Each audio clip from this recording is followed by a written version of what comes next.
What's going on, you guys? It's Trusty Turkey here, and today me and Kyle decided to quickly go over some character traits and attributes. So the main objective of making this video was to show you guys our builds. So we'd love to hear your thoughts, and we'd love to hear what you all plan on creating once the game actually comes out.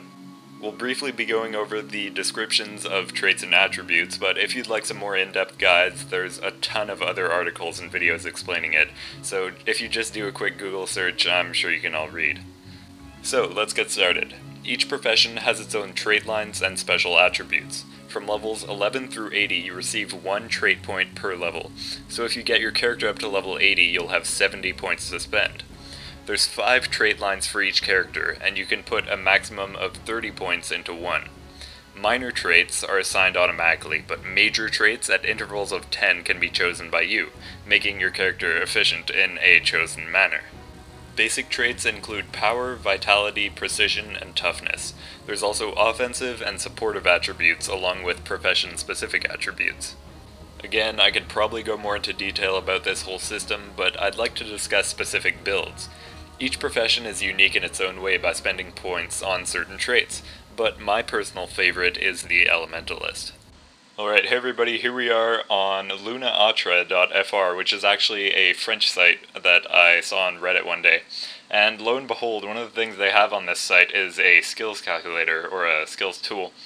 And if you're interested in looking up one of the professions that you're interested in, and then setting up one of the weapon setups, you can actually look at every single skill that is currently available, plus you can change up your traits in these little tabs here.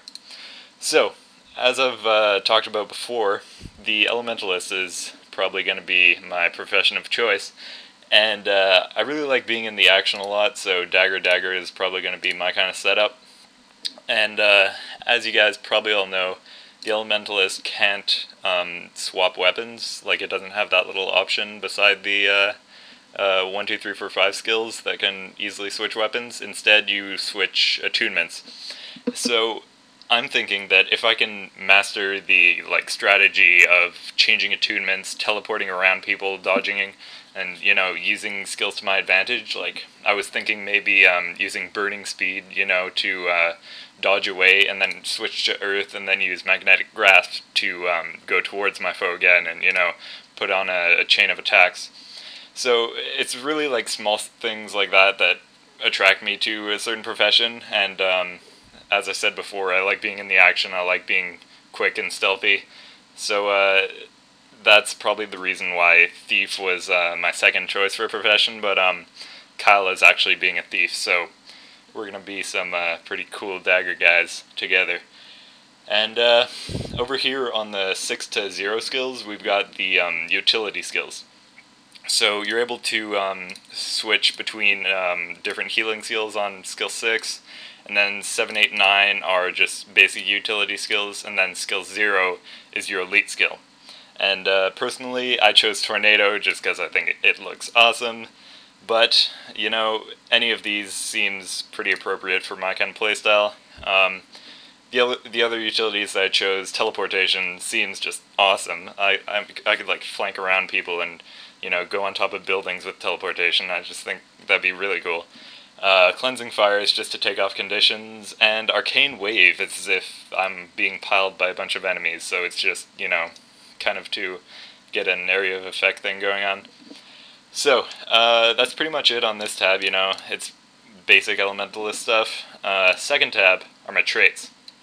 So, the Elementalist has different attunements, as I've told you before, and this also translates to traits for Fire Magic, Air Magic, Earth Magic, Water Magic, and then Arcane Power, which is the extra profession-specific traits and attributes. And having more Arcane Power lets you increase your attunement recharge rate.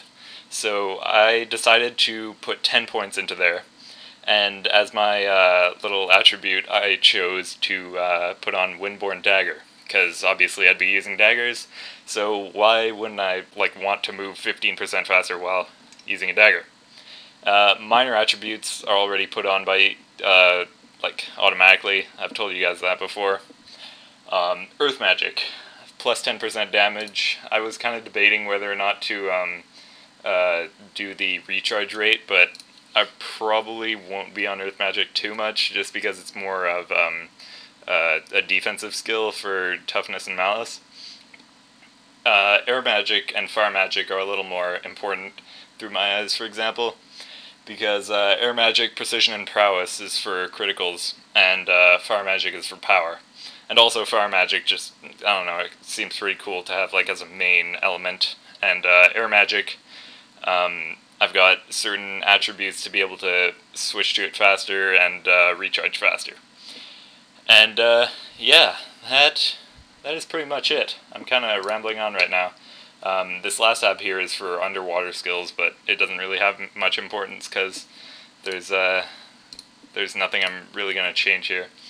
And yeah, so I'm going to give my speech over to Kyle, and he's going to talk to you about the thief. So I will talk to you guys later. Hey guys, how's it going? It's Kyle, and I chose a thief with dual daggers because that really suits my playstyle. You know, you have this invisibility guy who can dish out a crap ton of damage. So I got the first 5 skills, which are preset for double daggers. You have double strike, which this is a lot like Guild Wars 1 for the assassin, where you would have these kind of combo moves, except it actually swaps out your first skill for it, so you don't have to keep up like you don't have to take up 3 tabs for the skills. Next up we have Heart Seeker. This is a really neat skill because you can just like jump at someone and then deal damage with them. And the less health they have, the more damage you cause. That's really good for chasing. Now the whole idea I had in this build was I wanted to be this really like scary, stealthy, chasey guy. When a guy was low, they like panics, oh shit, there's gonna be this thief that's gonna come out of nowhere and rape my ass. And you know, that's the exact thing that you would go for in games like this, where it's like, you know, in other games like Dota, you'd have invisibility characters who would just jump out at you and just would surprise them and pretty much just kill them on the spot. And I think that's really whole point of the Thief dual dagger build here. And then the next skill you have Leaping Death Blossom, and this is the one that you saw in the skills video where you leap over your opponent and you do like little twirly things, and it does some AoE. That's pretty useful for PvE. But for PvP, I'm not really sure. I mean, you have the bleeding effect, but I feel like it's not going to be very effective. Next, we have Dancing Dagger. That is the dagger that you throw and it cripples and slows them. So that's going to be really effective for chasing again. So when they're low and running away, you can Dancing Dagger them so they're slowed, catch up to an easy with like Heart Seeker, maybe use Shadow Step to get closer to them. I'll talk about that in a bit. But really what the Thief is good for is just chasing, getting these guys slow and dropping them when they're low health. So it's good for like finishing off guys. Next skill we have is Cloak and Dagger, where you're going to stab your foe and pretty much disappear right after that. So I'm thinking it's going to deal like not that much damage. It's really just going to be a kind of harass thing, just to leave them like vulnerable. So next we have Vanish in Shadows. Okay, that's pretty straightforward. You cloak. Next we have Assassin's Signet, and that is a passive skill where you can actually you get increased damage from it. I think that's pretty freaking good. And then the active is you deal 50% more damage your next attack. Now again, that's good for finishing off these guys. You know, you could use Assassin's Signet, slow them with Dancing Dagger, use Heartseeker to dive at them. Next one's Shadow Step. Okay, Shadow Step is sort of like if you're familiar with League of Legends, it's like Shunpo. If you're familiar with Dota, it's like Blink. And if you don't play any of these games, it's like you, basically what you do is you activate the skill, you click on a point, and then within a certain radius, you can teleport to that point instantly. So it's like, that's really good for chasing, because it's like you can juke these guys that think that you're right behind them, but really you're right in front of them, and then, you know, you pretty much just sandwich them with the rest of your team. Really good strategy right here. Next skill is Devour Venom. That's a good one for slowing again, because your next 2 attacks would immobilize them. I don't know if this works or not, if you could combo it with like Dancing Dagger. Like if you were to activate Devour Venom and then have Dancing Dagger immobilize and cripple. So I'm not really sure.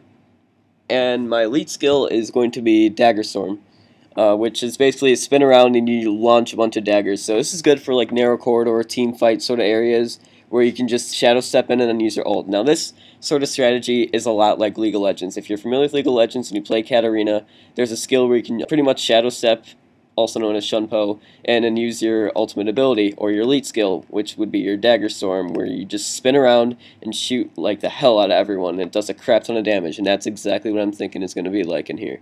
So that's a really good strategy for people who play like League of Legends or Dota, and if you're not familiar with that, still it's a very good strategy for knocking down people who are low or trying to run away.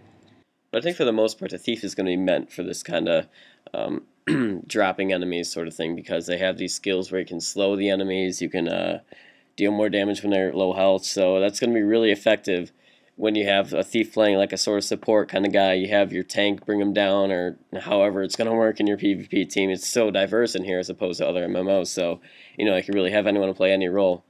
As for my skills, I basically just assorted them in like any place. I don't really know how much impact these are going to have actually in the game, so I'm going to wait until I find out about that. But I have 20 in Deadly Arts, 30 in Critical Strikes, but I think Critical Strikes is going to be pretty useful because you're going to want to deal a lot of damage when they're low.